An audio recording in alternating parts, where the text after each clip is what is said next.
Should the Pacers be trying to trade for a pick early in the second round? Reports say they might be. What is the value of doing so? How much might it cost for them to do so? And the Pacers made a pick in the Locked On Mock Draft. We'll get to all of it today on the Locked On Pacers podcast.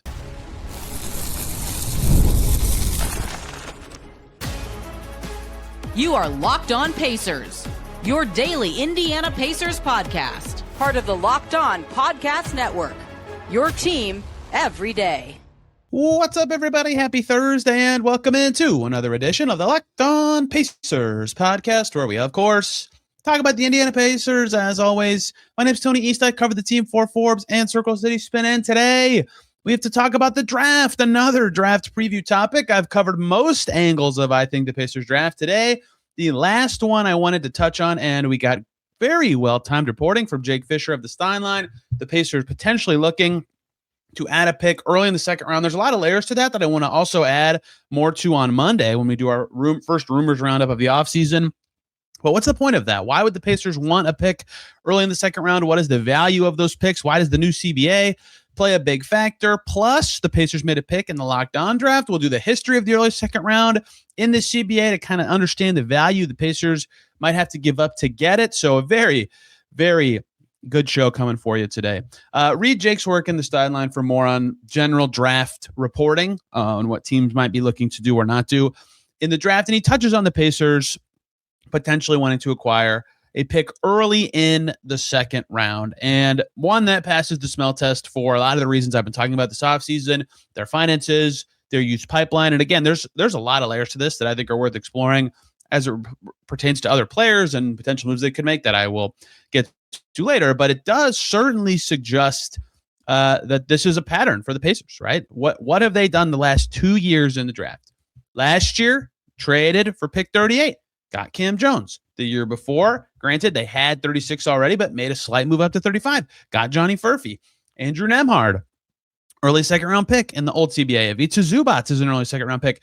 There has been successes at this slot. Granted, the Pacers obviously didn't pick Zubac, but you're getting a good player, potentially one that even had first round grades. Like in the case of Furphy, he was in the green room, he was at the draft, and you're getting them not too long after the first round. But there's a huge tangible change that happened in the new CBA that made this a more fruitful endeavor, and one that the Pacers have really valued. And there's a reason it has worked for them and helped them.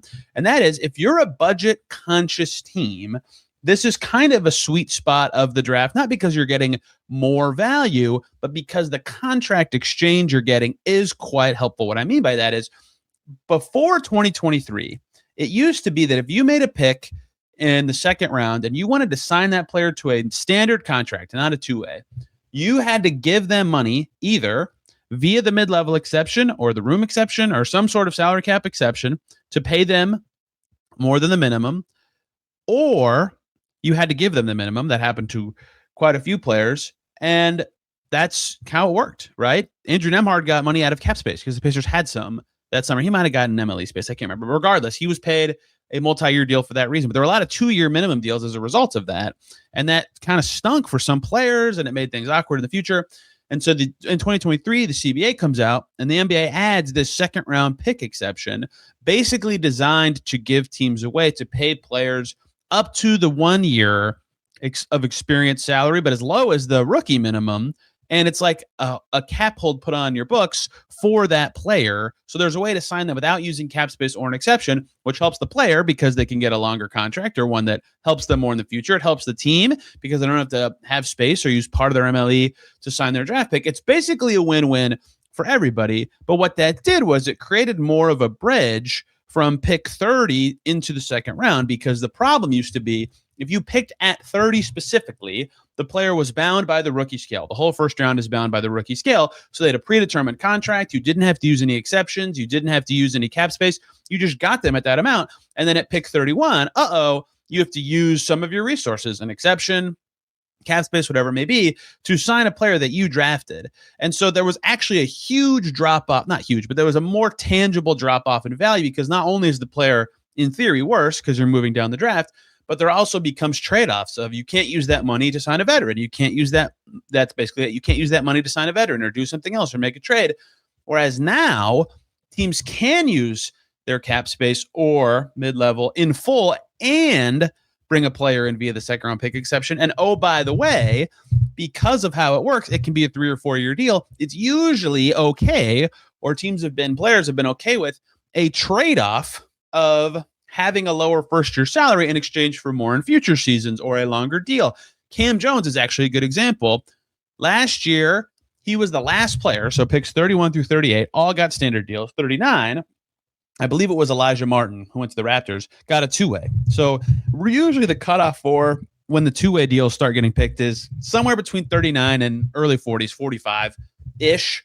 And there's lots of reasons teams sign standard contracts later in the second round than that. But that's generally where that trade-off starts to happen.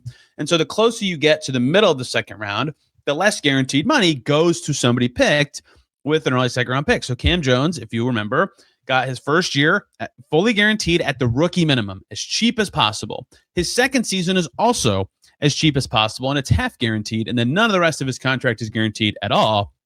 That's just one way you can structure the second round pick exception via a 3-year deal or a 4-year deal or whatever. And that is so valuable for flexibility for some of these teams.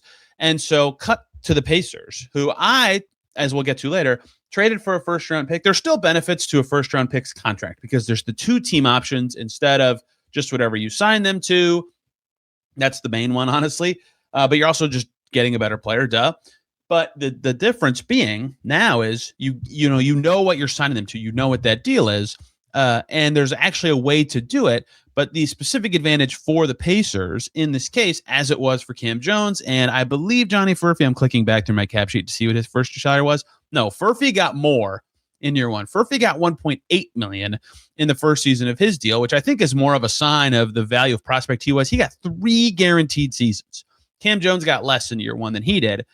But Jones, last year, the Pacers were flirting with the tax and flirting with spending limits. They were $100K away from the tax, basically, by the end of the most recent seasons.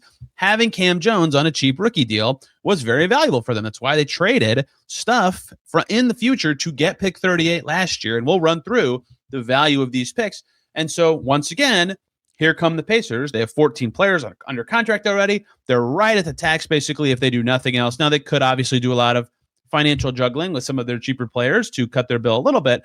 But if you bring in a player who can have their minimum salary go as low as the 0 years of service minimum, which is way lower than the veterans minimum, that frees up some wiggle room if other moves are made. And so that is why these picks have become maybe not more valuable because the players are still of the same general quality in the draft, although obviously college dynamics have changed that too. But the contract value is what makes these good picks for the Pacers and other teams that have financial restrictions. We'll see if the Pacers end up deciding to go over the tax or not. But if you do have stricter financial challenges as a team, a very cheap player who is not that much worse than a first rounder on a long contract does have value. And we've seen the Pacers use it in the last 3 years. And they actually traded away pick 32 4 years ago. So in the new CBA, which started in 2023, the Pacers have been involved in a trade in the early second round every single year for one reason or another, and it's usually helped them. And they've gotten quite a lot of value between Nembhard and Furphy out of picks in this range. We'll see what Jones becomes. Maybe Furphy doesn't actually turn out to be as good as his first couple seasons look like he could be, but that's why it has value. You're getting a real prospect who could be good on a standard non-two-way deal whose contract can be cheaper. And that's why I think reporting suggests the Pacers could do it again. Now, what does that mean for the rest of their team? We'll get to that stuff on Monday. But what would it actually take for the Pacers to get to that part of the draft? Because they don't have any pick at all. And that's a different hurdle than a lot of past trades for players picked early in the second round. We'll explore using the past coming up here on Locked On Pacers. Now, I carry a lot of responsibility in my household. If something happened to me, there would be serious consequences. We have a mortgage. We got tuition. We got everyday bills. Those aren't going anywhere if something happens to me. And I know that's an overwhelming feeling, but I'm taking steps to protect my family by getting life insurance through Ethos. Ethos makes getting life insurance fast, easy, and 100% online. You can get a quote in seconds, apply in minutes, and get same-day coverage. There's no medical exam. You just answer a few simple health questions. You can get up to $3 million in coverage. Some policies are as low as $30 a month. And as of March 2025, Business Insider named Ethos the #1 no medical exam instant life insurance provider. Ethos has 4.8 out of 5 stars on Trustpilot with over 3,000 reviews. Protect your family with life insurance from Ethos now by going to ethos.com/LockedOnNBA. In as little as 10 minutes, you can get your free quote and up to $3 million in coverage at ethos.com/LockedOnNBA. That's ethos.com/LockedOnNBA. Ethos.com/LockedOnNBA. Application times and rates may vary. And we are back here on Locked On Pacers. Thanks for making us your first listen today and every single day, your second listen. Locked On Bucks, as I said yesterday, because Giannis, or the Locked On NBA mock draft. We'll get to more of that later, but it's on many feeds, including YouTube, on this very feed to see what I did, what a lot of teams did. It's fascinating. And speaking of the draft, the most incredible NBA draft guide for you. It's free. It's loaded. Every pick in a mock draft with player comps, 1-sentence summary, strengths, weaknesses. It's got it all. Everything you need to know about the draft from the experts at No Ceilings. It's the Locked On NBA Draft Guide. Get it for free at LockedOnPodcasts.com/NBA Draft Guide. That's LockedOnPodcasts.com/NBA Draft Guide. Let's talk about the history of trades here, because this is, of course, the value that the Pacers would need to know fondly. And to be clear, they do know it. They've made trades to acquire/move around in this range 3 years in a row. So I'm going to do the same thing I did earlier this offseason when I ran through what it would take for the Pacers to potentially get a first-round pick. And I went through picks in the every range, basically, that the Pacers could get to in the current CBA, which is 2023 onwards. So there's only been 3 drafts in that time. And of note also, there was a big change as a part of the second round in that in 2023, it was a 2-day draft. And in 2023 it was a 1-day draft, and the second round is fast. And I've heard from people working for many teams about it's so chaotic when you go straight from the first to the second, like you don't even know who had what picks. And then in 2024 and 25, that was not the case. And in 2023, every pick from 31 to 39 got traded, every single one. And the values are wildly different. And I think that's because of what I just said. It takes 2 to tango so much in the draft, like your circumstance and that team's circumstance and wants and relationships come into play maybe more than any other transaction type. I feel like because it happens fast, you have to know who to trust and what's going on with every team. And that's why some of these values, especially here, might feel not inconsistent, like you'll see in a second. They're relatively close. I'll come away with the thesis for you, but it might feel like a little off, like a pick in the 34 range went for more than pick 33 or something. Just bear with me that is a big part of this exercise. That's why relationships play a big factor. But last year's draft included the Cam Jones pick, 4 picks between 31 and 39. I'm doing picks in the 30s traded at the draft. What I'm not doing is, like, for example, the Grizzlies own the Pacers second rounder this year at 32. That pick got traded years ago. The value of that trade is not relevant to the Pacers acquiring a second like right now. So these are the seconds in the 30s that have been traded in the current CBA. Last year, pick 31, which became Rasheer Fleming, got traded for pick 36 and 2 future seconds. So it took a good second and 2 more to move up to 31. Pick 32 immediately after, Noah Penda to the Magic. That went for pick 47, 57, and 2 future seconds. So future assets and whatever you consider equivalent current year draft value. Tough for the Pacers, who do not have any draft capital this year. Pick 36, Adou Thiero, went to the Lakers for pick 35, or what am I saying? Pick 45 and cash. So that's how the Lakers ended up getting him, as again, a current pick and cash. And then the only pick that did not also get moved for a pick in the current year was the Pacers Spurs pick, pick 38, which was Cam Jones from the Spurs to the Pacers, for the Pacers sent away the Kings 2030 second rounder and cash to do that. So what you see in that group is the highest end of the second round went for like a decent draft capital this year and future stuff, and then later went for decent draft capital and cash being the difference. As you move down, the things change, and of course the Pacers and Spurs have a history there, but that Sacramento 2030 second rounder could be kind of good, right? So that's a good, potentially good second and cash for a pick that the Spurs, quite frankly, couldn't use. The year before, similar values, pick 34, which was Tyler Kolek, got traded for 3 future second-round picks. Pick 35, which was Johnny Furphy. This is the Pacers-Spurs swap of that year, which was the Spurs moved back from 35 to 36 to get cash. I presume that's because someone else wanted Furphy and wanted pick 35, but the Spurs could just get someone else they wanted and get cash along the way. They got Juan Nunez at 36. Pick 37, which was Bobby Klintman. The Pistons got that pick and Wendell Moore, a recent first rounder, for pick 53. That one's kind of different than some of the stuff we've been talking about because that was the Timberwolves doing a salary dump. Very creatively, I might add. Tim Conley, good GM. And then pick 38, which was AJ Mitchell. Went for pick 40 in cash. So a lot of the movement that year was similar picks in the same draft or a salary dump. The only one that was interesting to me there for the Pacers to consider is pick 34, going for 3 second rounders, but not very great ones, just kind of good ones. And then all nine picks in 2023. Man, my brain cannot read all the numbers I have typed down on my spreadsheet in front of me. Again, that was pre-2-day draft. So this year is just chaos completely. And the Celtics just decided to make everything extremely confusing by trading down to pick 31, then trading down from 31, and then trading away the picks they got. Okay. Pick 31, James Najee, who you might have heard of that guy. He played college basketball this year. Very confusing. James Najee got picked at 31, and he went for 34 and 39. That seems like such a high price paid by the Hornets to get that pick to me. That seems like the highest trade price we've seen so far. Pick 32, which was Jalen Pickett, is a hard one to include in this exercise because you might recall that pick. The Pacers actually owned pick 32 in 2023, but they traded 29 and 32 for a future first and 47, which was the full package there. And there was a lot of other stuff included there. The Nuggets ended up with pick 37, and they sent away some other stuff. And the Pacers pick they got looked like it could have been pretty good, and then turned out the Thunder were awesome, and so it was later in the first round, and they traded it for Siakam anyway. But there's a lot of stuff involved there that makes that one a kind of poor one to use as an asset exchange kind of thing.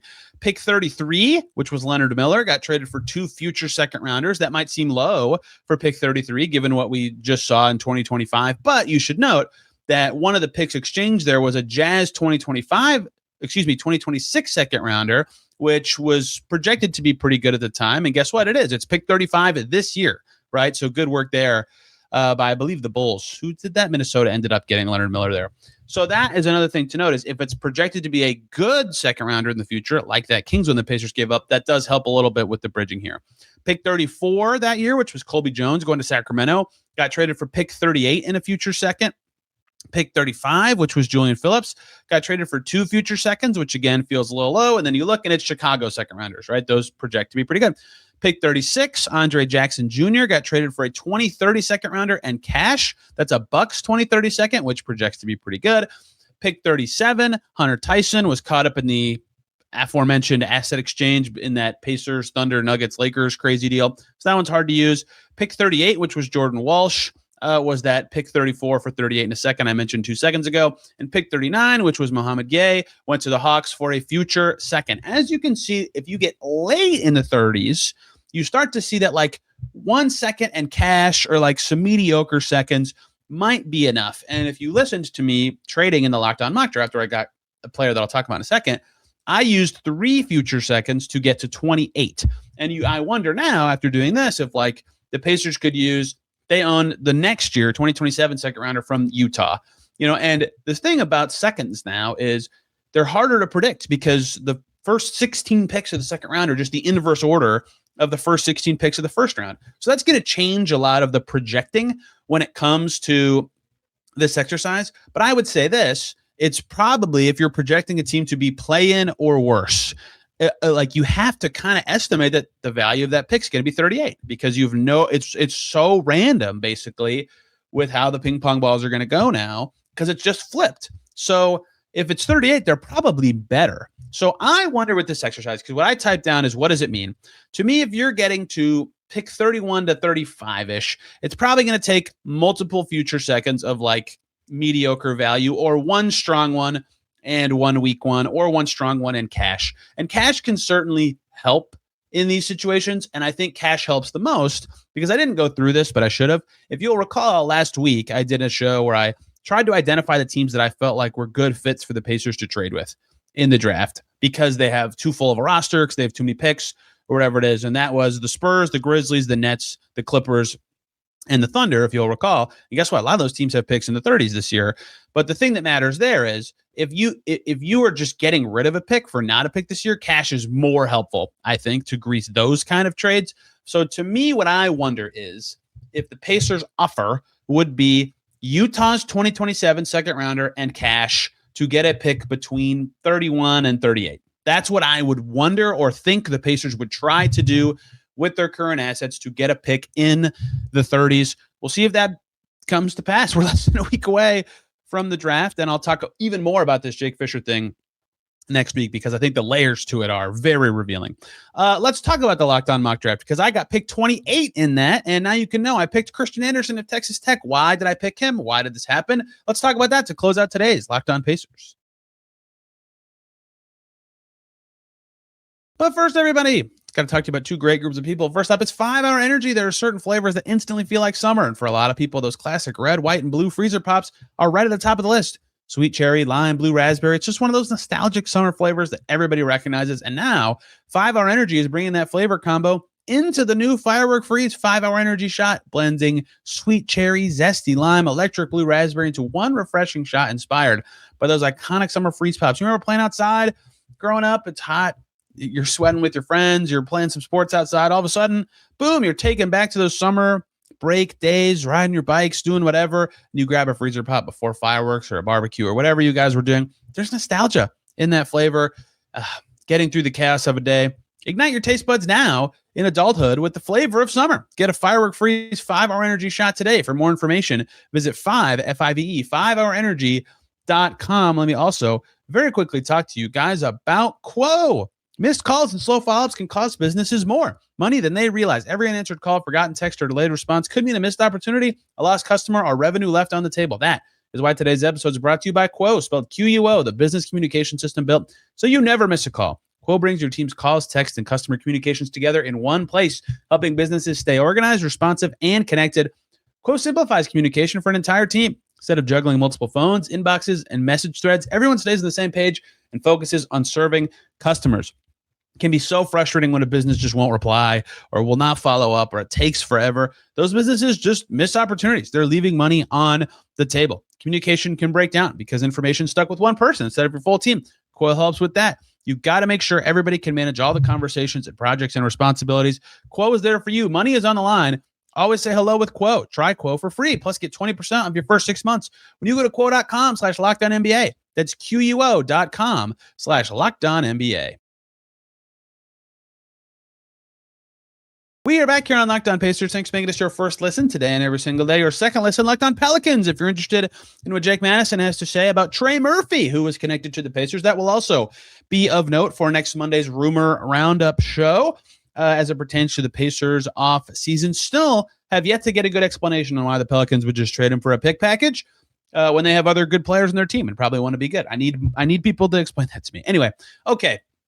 Let's close this out. The Locked On Mock Draft came out yesterday, being Wednesday. If you're an audio listener, it only came out on video because there's a ton of video elements that are a part of it. But I explained last week what I did.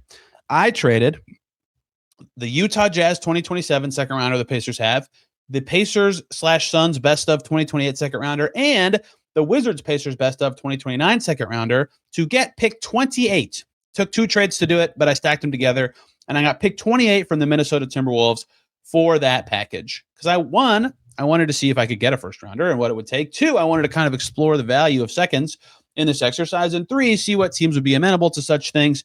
It was very fun. It was very fascinating. I couldn't tell you who I picked when I explained that trade to you all last week, but I did, I hope at least, provide you some draft value to show you what the Pacers could do. So here's what happened. I got to 28, and I was very happy. A player I really wanted was there. But there are 4 guys I actually seriously considered.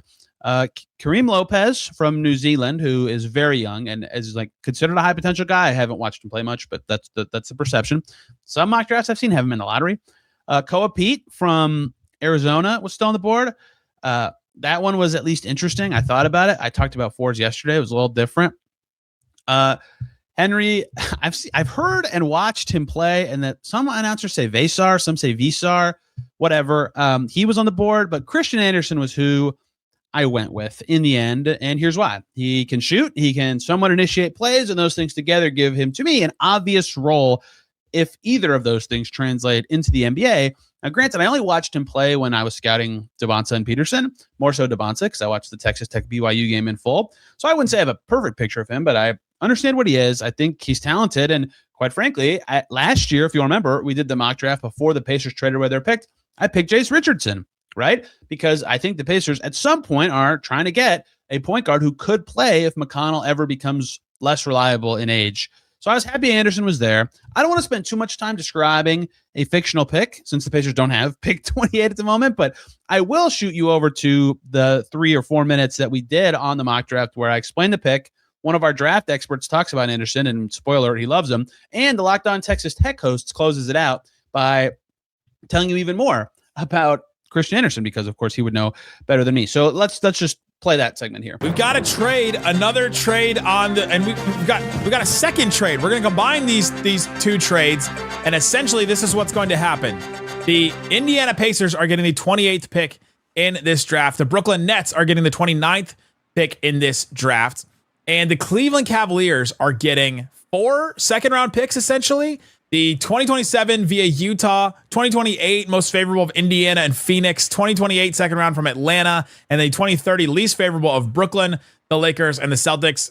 You at home can decide what value those picks are going to be to you. But now the next two we have up are the Indiana Pacers at 28, the Brooklyn Nets at 29, and then the Pacers are also getting the 33rd pick in this draft, which we won't do here in this mock. But let's go to the Pacers. They're up with a 28th pick. The Indiana Pacers take Texas Tech's Christian Anderson at pick 28 in the Locked On mock draft for 2026. Tony East here. I host Locked On Pacers. The Pacers could use a pick quite badly. They currently have none in the real draft. They get one in this exercise because their youth pipeline's running a little dry. They're low on cheap young contracts, and they get one via 2 trades here. Christian Anderson, of course, a good fit for them. One, because he's just quite frankly talented.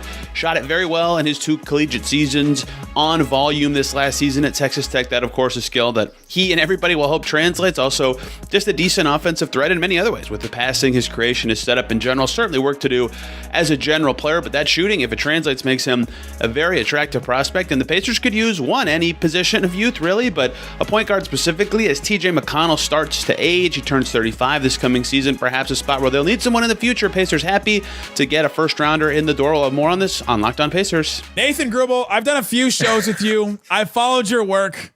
Christian Anderson is your guy.